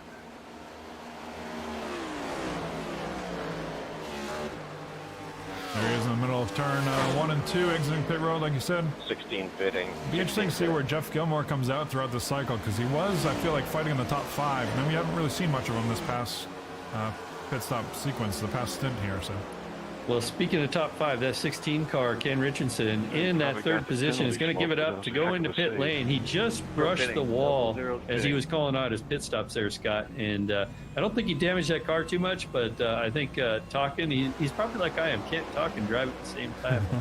speaking of not driving, though, when we saw Ken Richardson come to pit road, somebody couldn't hit the pit road entry as the cone was on the ground. I'm not sure if we'll see maybe a penalty, perhaps, for somebody on pit road entry. Yeah, I'm going to guess maybe that 58 machine. Jason Hughes is going to get TV time no matter what he does. So the guy, if he finds an incident, that Jason Hughes can do. Yeah. Well, you got to know, I mean, part of that was given to you because Jeffrey Merck is still on the track, so you know it couldn't have been Jeff. Jeff having a solid night. I don't want to jinx him, but really getting it done tonight. Still got Greg Mall behind him in that second position, so these guys are probably thinking about pit stops any moment now.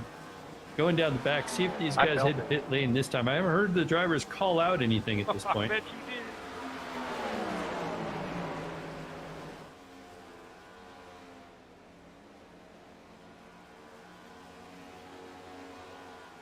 Kerry Cleaver in third place just behind these leaders in that purple and green car.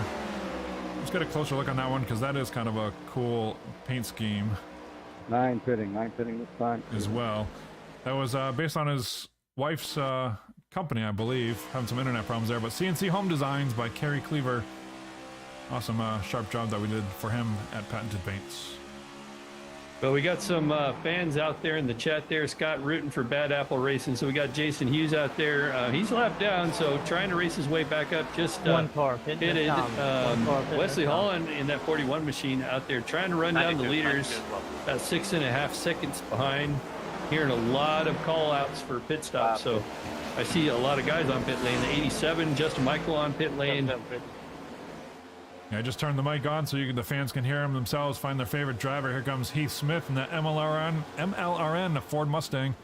Just behind him, Rod Mitten and Charlie Widener side by side. That's all good, Bob. Still not done battling, even on pit road. Matty, Yeah, I think we might. I'm here. We got I'm here, guys. Matt LaVenture in the booth, one of the owners of Stone River Outfitters. Welcome, buddy. This has been an awesome race so far. Pretty much green flag running since the beginning of this thing. Right now, we're in the middle of our last pit stop sequence of the night. 77 laps on the board of 94. And guess who's up front? I know. I'm watching. You got a bunch of fast guys in the pit lane, though. Take it away. You guys have been doing a great job. Charlie Widner just getting on the track now. That's my pick. 60 pitting this time. Charlie Widener. So we were corrected last week, Mike, and Matt, rather. And speaking of not being able to talk, but the 95 of Charlie Widener, I had to put it down in my notebook, and I feel like I have to look every time. But Charlie Widener doing a great job off pit road, down the backstretch. Matt LaVenture's pick, the Craftsman Chevy. Well, I've got a pick, Scott. If you want to hear my pick? I have. Yeah, what's your pick? I hope I don't take him from you, but Greg Mall, he's just coming off pit lane.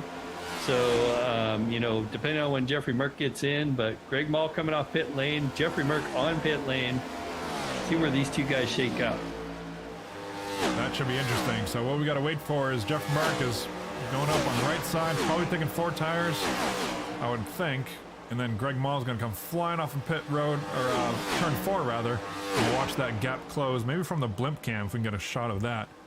As Jeffrey Merck down and away, full tank of gas, and we'll see where he lines up as the 7 car of Greg Mall. Let's see where he's at. There he is, full speed with Chris Howell in tow.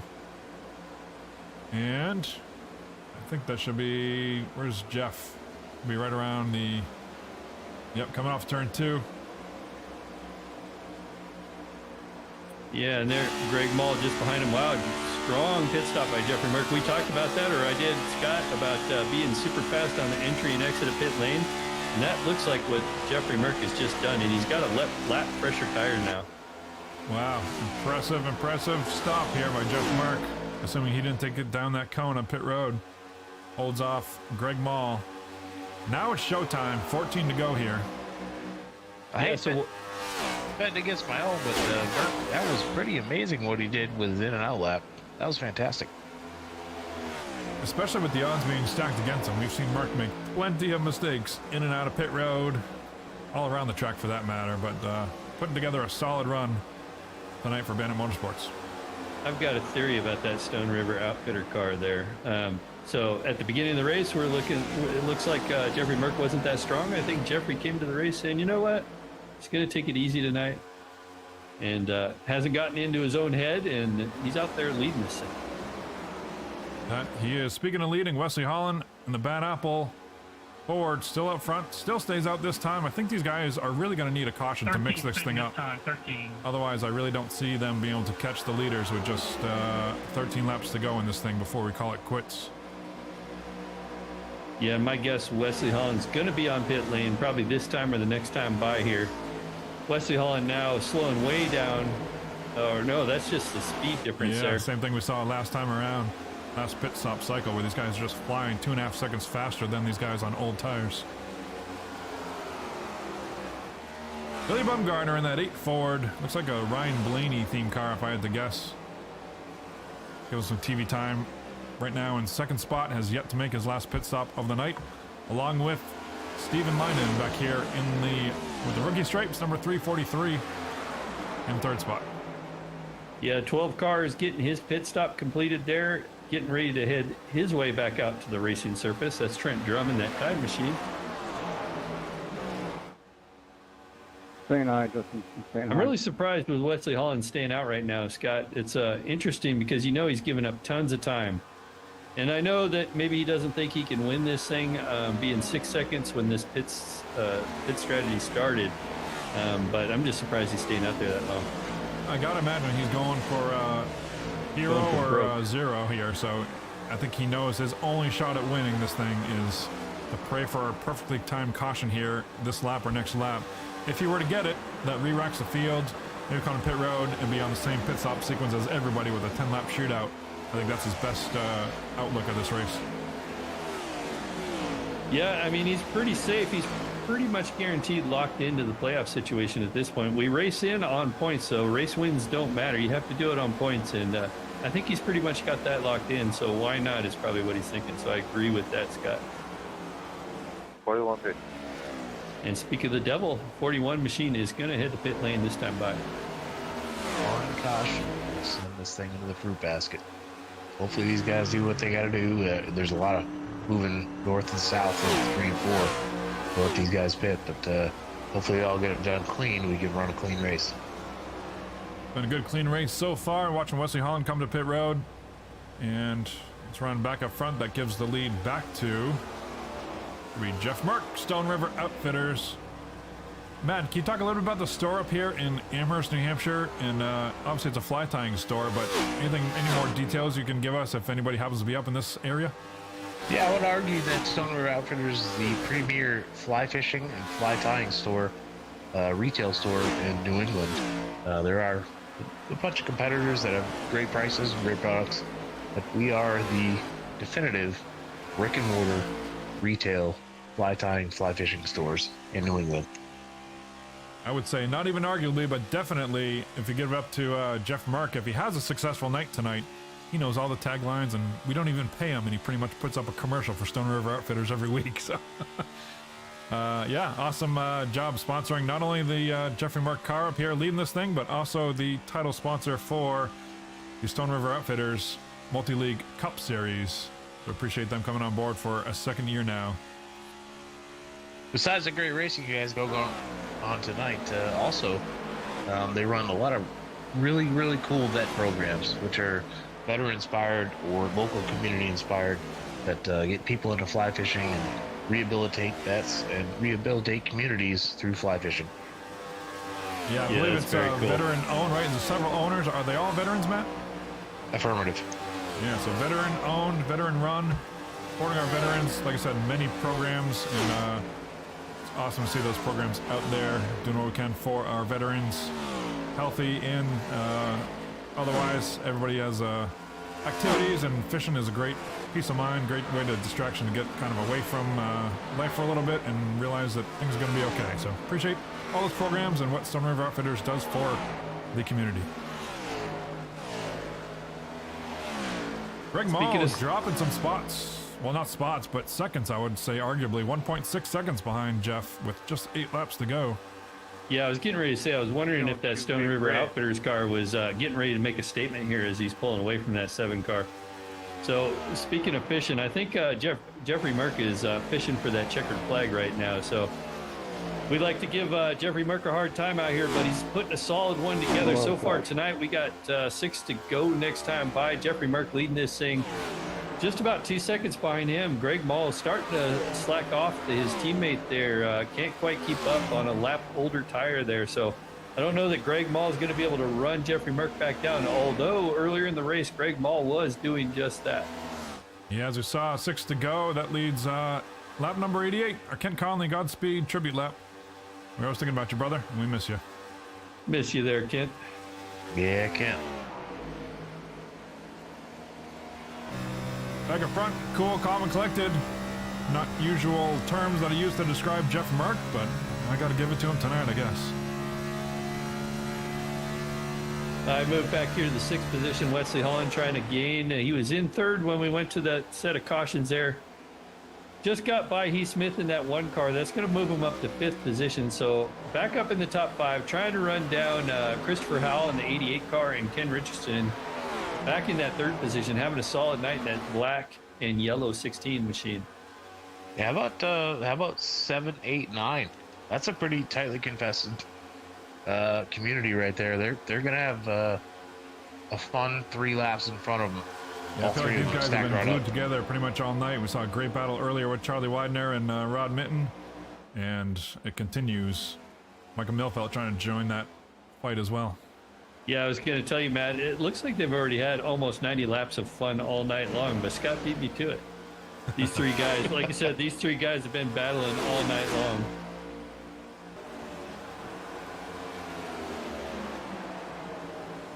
You know, one thing, I talked about Charles Widener last year. I remember seeing Charles making quite a bit of improvements, but driver that I've been noticing, Michael Melfeld Jr., he's back there in 9th, and yeah, he's given up some positions, but it seems like he's really improved since the start of the season, really starting to get some consistency, some more top 5s out there, or getting close to the top 5, so every week it seems like that 155 and that federated auto parts Toyota Camry has been just getting stronger and stronger. Absolutely. Yeah, if you watch the line he runs. Oh, Charlie Widener off the wall in turn number 2. Michael Milfeld going to look to make that pass. Mike set himself up for that pass. Mike was waiting patiently behind those 2, watching them fight to put himself where he is right now. That's pretty awesome, and that's definitely an advantage you gain over experience. Yeah, we saw that happen a couple times. I think it was Chris Howell, if I remember right, making a move on Michael Milfeld earlier in the race. Pretty much set it up from at least a full lap back. It took to calculate that move and predict where he wanted his car to be at what point. We're going to see Michael Milfeld probably do the same thing on Rod Mitten here as we're closing on 3 to go. Maybe the crossover coming this time. See if we can get some momentum here. There's a Off cut. of turn number 2. Got it. Sorry, Rod. All good. Just getting tight. Yeah, seeing Rod. Oh, yeah. So I guess Michael Melfeld Jr. was maybe watching us on TV there. I don't know if he slapped the wall, but something got with his concentration there and dropped that position back to Charles Widener behind him.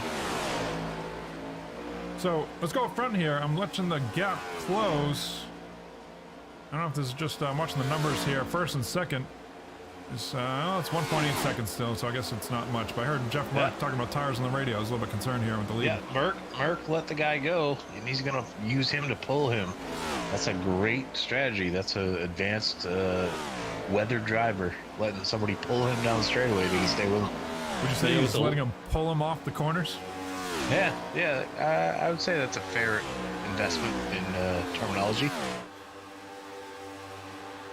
We're down to 1 to go. Jeffrey Merck with about 2 second lead. Look at that Tide Cars lap down, trying to race his way back on the lead lap there. Actually, I got a car mixed up there. I'm a car behind right now.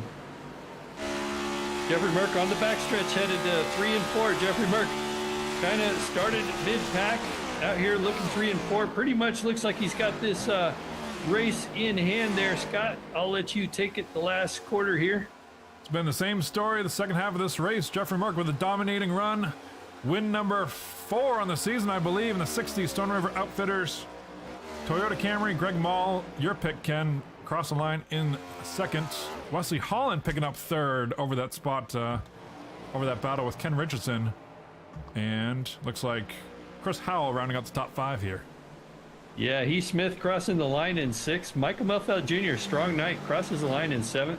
Charles Widener got that name right in 8th. Rod Minton in ninth. Those three guys battling all night long. Jack Watts, we didn't really talk about him, gets a 10th place finish there, Scott. Yeah, Jack snuck right up there and snatched the top 10 up a couple spots from the start of his race. So great job by all these guys. We'll get the official results here when they are in, but in the meantime, we're watching Jeffrey Merck down the front stretch, ready to burn him down, and we've got the owner of Stone River Outfitters himself to do the interviews for us at the end of this race, as Jeffrey Merck is apparently making another lap. I don't know what he's doing out there. He's As a winner, he can do what he wants, right? Why don't we bring him up here? Let's see. He'd be down in the bandit area. I'll let you take away the interview, Matt. Here's our race winner number 4 on the season, Jeffrey Merck. Sorry, Scott. What was that? They're talking over you during the race. Yeah, sorry, bud. We got the owner of Stone River Outfitters, Matt LaVenture himself, here for your victory interview, win number 4 on the season. Nice job, man. Thank you, sir. Mr. Jeffrey Dean Merck, Matt Letcher of Stone River Outfitters. So happy you're here, and you've done what you did. Tell me about how tonight went and how you got what you did done. Burn that car down. We'll buy some motors. We'll buy some body work. Don't worry about that. If there's one thing I know about Jeff Merck is he sucks at multitasking, so I think burnouts and talking is not his forte. That's right, Tony, that's right. You put your foot to the floor and tell me what you did tonight. Great job, my friend. Yeah, I knew there the last pit stop, but we didn't have any cautions. Greg was a lot faster than me on a long run, but I knew that last stop would be a short run. So once I got new tires, I just got as far away as I could.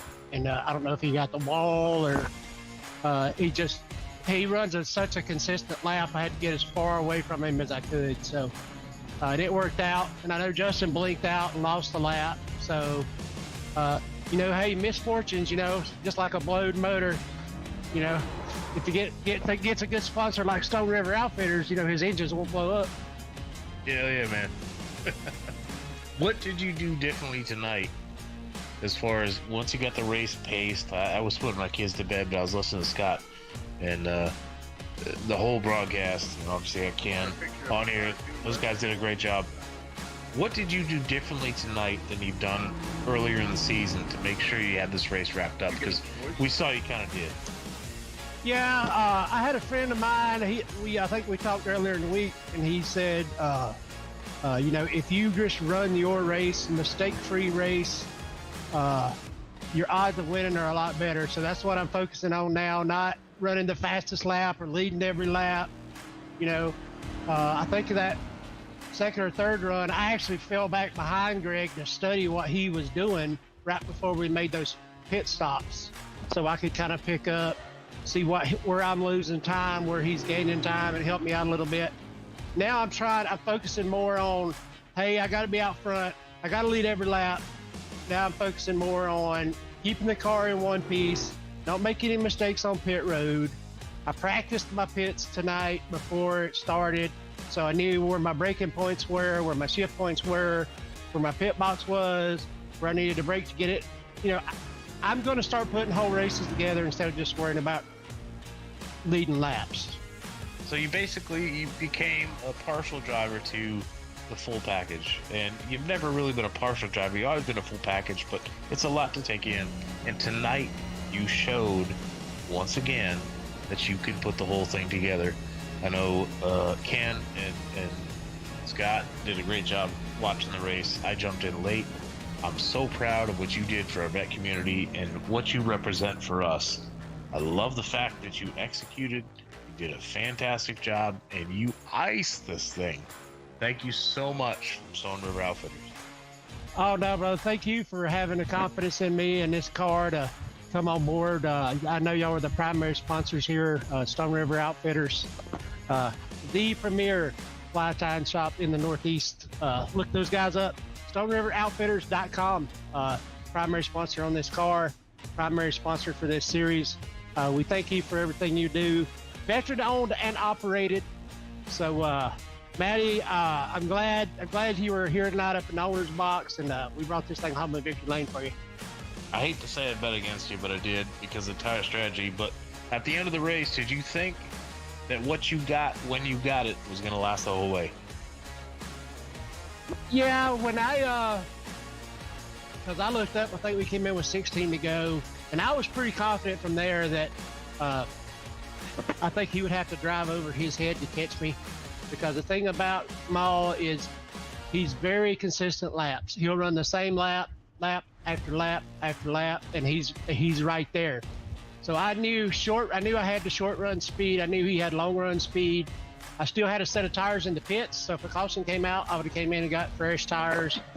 And if it's 12 lap old tires against new tires, you can make up a lot of ground here just running the high line. So I was very confident in this Stone River Outfitters Toyota Camry. I don't know if you noticed or not, we did change up the hood scheme. It's 22 a day. We lose 22 veterans a day take their own lives and active duty.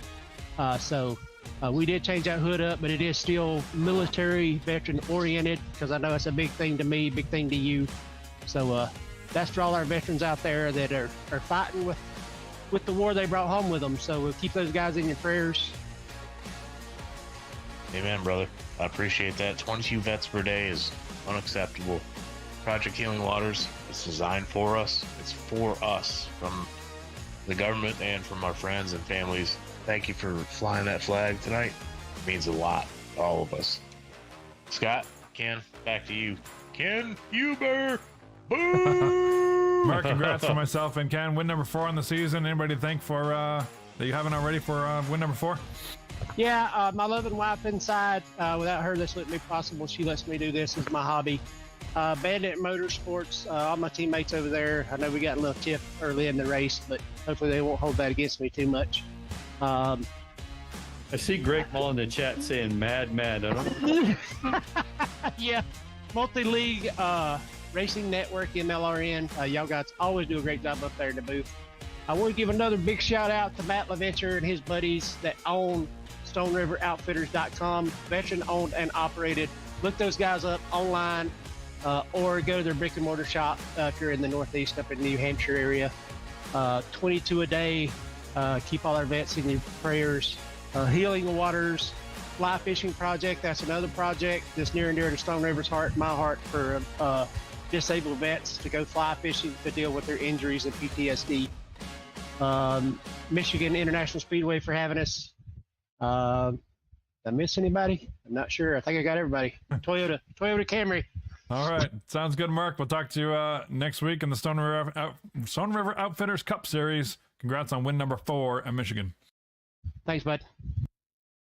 All right, there it is from your race winner. And Ken, I'm going to let you take away Greg Mall, who's probably a little upset, but I'll let you take away this interview here. Hey, Greg, you got us up in the booth along here with Maddie as well. So, hey, good job on that second place finish. So I see Maddie up here. We got Maddie up here as well. Go ahead, Ken. What, you don't want to talk to me? No, I'm just kidding. Ken, go ahead.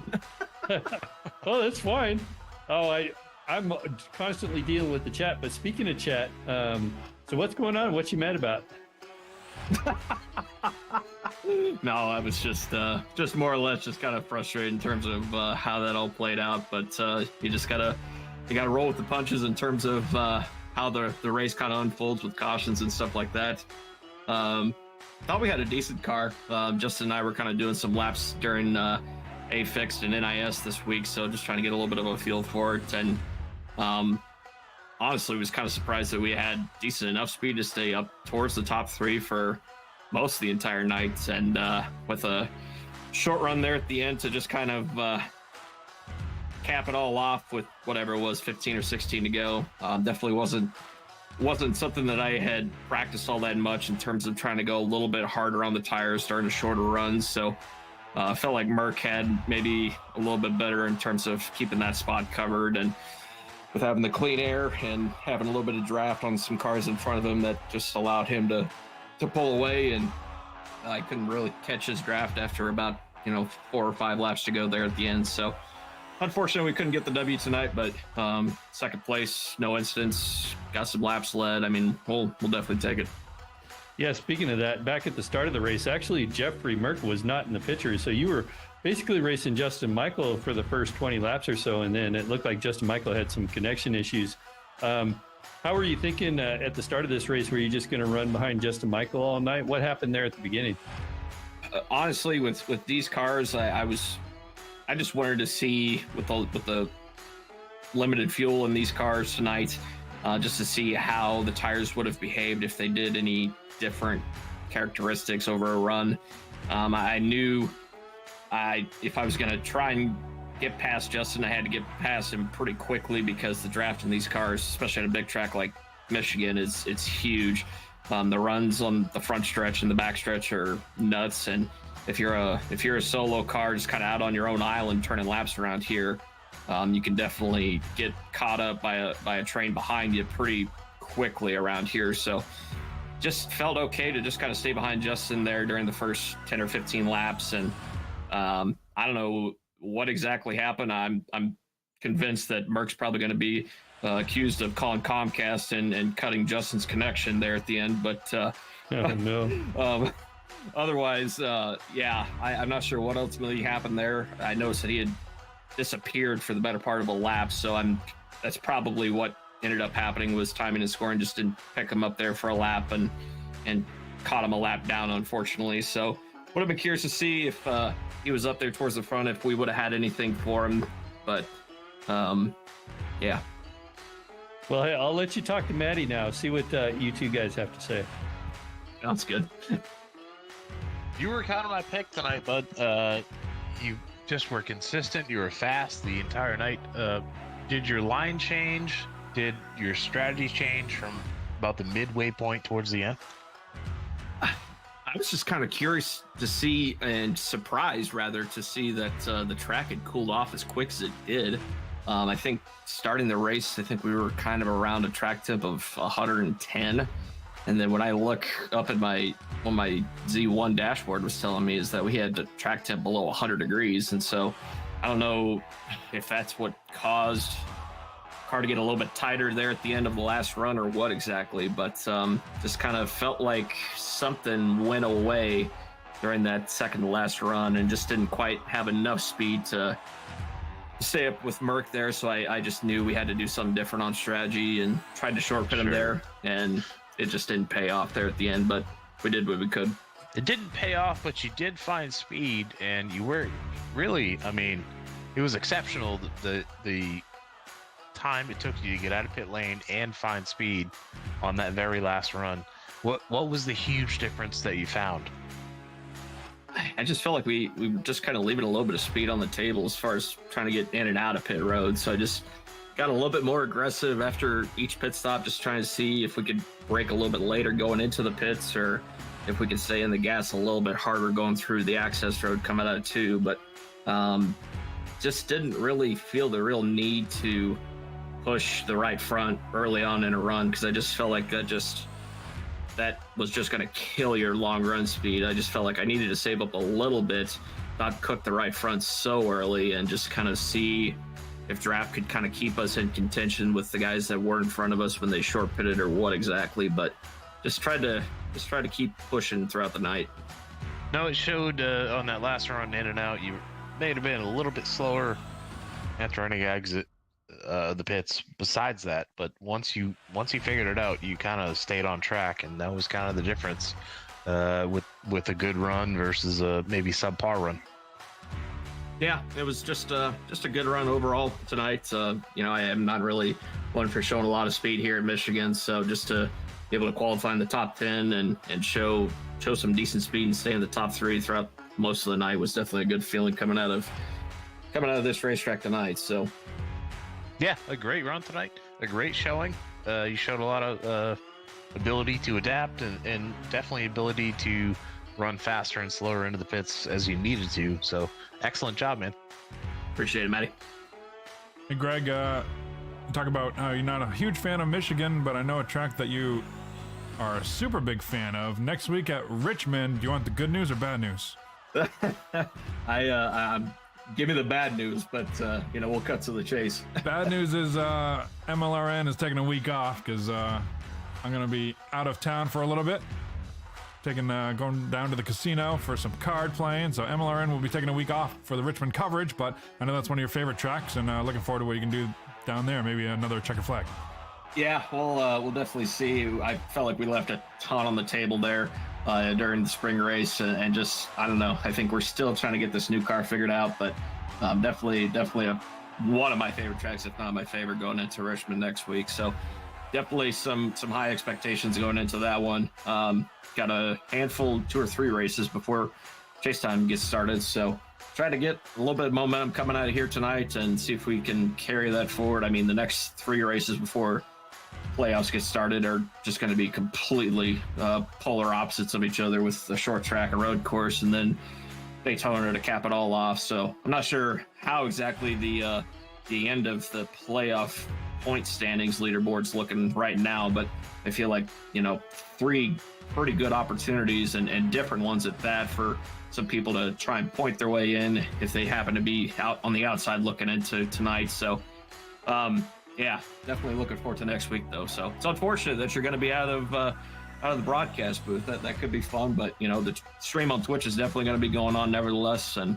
appreciate everybody watching back home and all their support. This has definitely been a good season. So sounds good, and we'll talk to you if not next week, the week after. 1 win on the season back in Martinsville. Awesome runner-up finish here tonight to your teammate Jeff Merck, and have a safe week, and we'll talk to you in a couple weeks. Yep, sounds good, man. Appreciate it, guys. All right, there it is. Second place position for Greg Mall. We had the last one up. Wesley Holland finishing 3rd in the Bad Apple car. Similar paint scheme to what Kevin Harvick won with yesterday. I got to talk to you, Wes, about the strategy going from the beginning of the race. It seemed like you kind of hit it off the bat, pitted under that first caution, I think 6 laps in, which put you on a cycle throughout the entire race of cycling to the front during when those other leaders pitted and then being stuck back in traffic. If you had to do it all over again, do you think you'd pick the same strategy, or is there an advantage there that you were hoping to find later in the race? Honestly, it really wasn't a strategy there.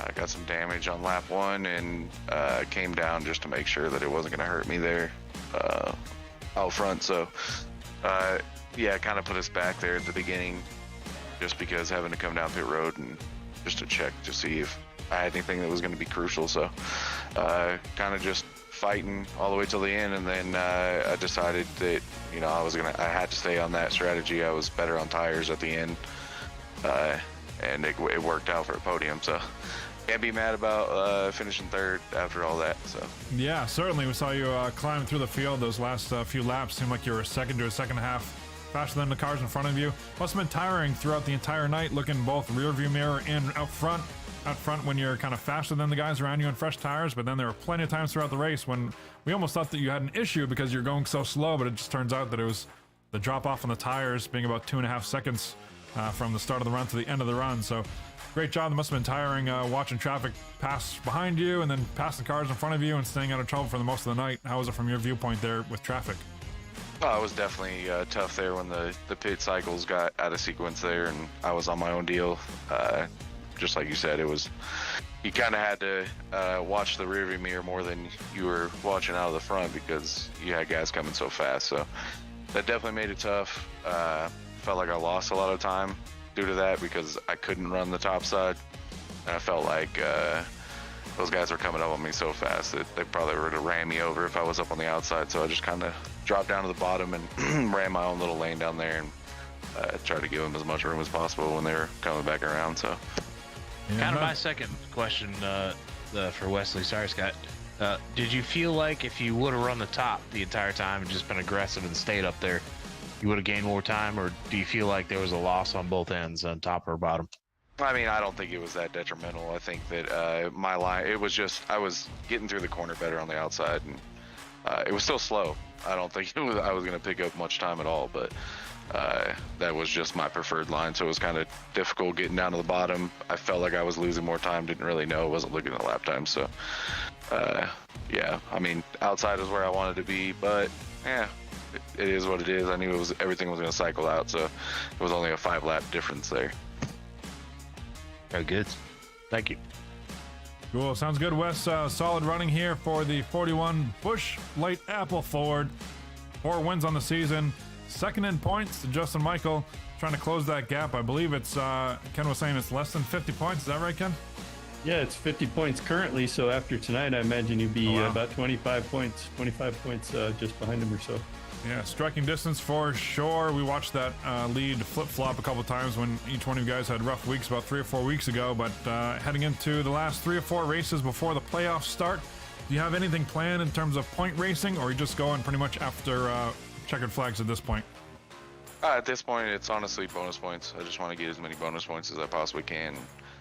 Just head on into the chase with as many as I can, like I said. So I don't think I'm catching Justin anytime soon in the actual point standings, but he's outdoing me by probably double what I got in bonus points. So just trying to make up as many as I can in bonus points, so that helps through the first round, and we'll see from there. Yeah, it should be exciting when that turns on, when the playoffs turn on and the heat turns up, and see you and Justin have some great battles on the track like we've seen so far in this series. Should be really interesting and really fun at those tracks coming up. Speaking of tracks coming up, what do you got for Richmond next week? Definitely a fan of the short tracks. See what we can get. I mean, like I said, just bonus points, try to keep it clean. I've been plagued with 4Xs the last 4 or 5 weeks, so just trying to get clean races in and finish as close to Justin and all the guys that I'm racing at points as possible. All right, second place finish tonight in Michigan. Anybody to thank? Looks like your father made it into the chat to join us, so anybody else to thank, or anybody else watching there with you? Shout out to my pops like always, and you guys out doing this broadcasting deal for us, and Kim, all the admins putting this on for us, all my buddies at Bad Apple hanging out on race nights. Appreciate everybody. All right, appreciate it, Wes. We'll talk to you next week. MLRN is off for the week, but we'll pick it up the following week. So good luck out there at Richmond, and maybe we'll throw another win sticker with any luck. And great job out there tonight. Second place, runner-up, Wesley Holland. I'll see you guys. There you have it, Ken. What do you think about Michigan tonight? A good, clean race. You know, I like the clean racing. I like the strategy tonight. Good calls. Nice, clean race. Tough luck for Justin Michael. Gonna suffer a little bit in the points tonight, but I'm sure he'll still hold on to that lead. Although Wesley Holland now looking to take that points lead back as Wesley did earlier this season. So we got just a couple more races left. Going to Richmond, kind of back to short track racing, back to NASCAR roots. So looking forward to that as well. Yeah, I am as well, and as well as several courses coming up in the future, including some road racing, some super speedway racing as well. I think the week after, actually no, I think it's a few weeks down the road at Daytona. But Maddie, what do you think about the race, the second half, the last third or so that you caught here on the broadcast? I'm going to celebrate with Merck. I guess that sums it up. Track one open for us. Mark, hope you're celebrating with a bourbon and Coke. I had one earlier tonight, and I'm about to crack another one here tonight. So appreciate everybody watching. On behalf of myself, Scott Patton, Ken Huber out in Montana, and Matt LaVenture, owner, operator, veteran-owned Stone River Outfitters. Appreciate you joining us up here in the booth, and we will talk to you folks from 2 weeks. Until then, be safe, everybody. Enjoy the week. Good night, everyone.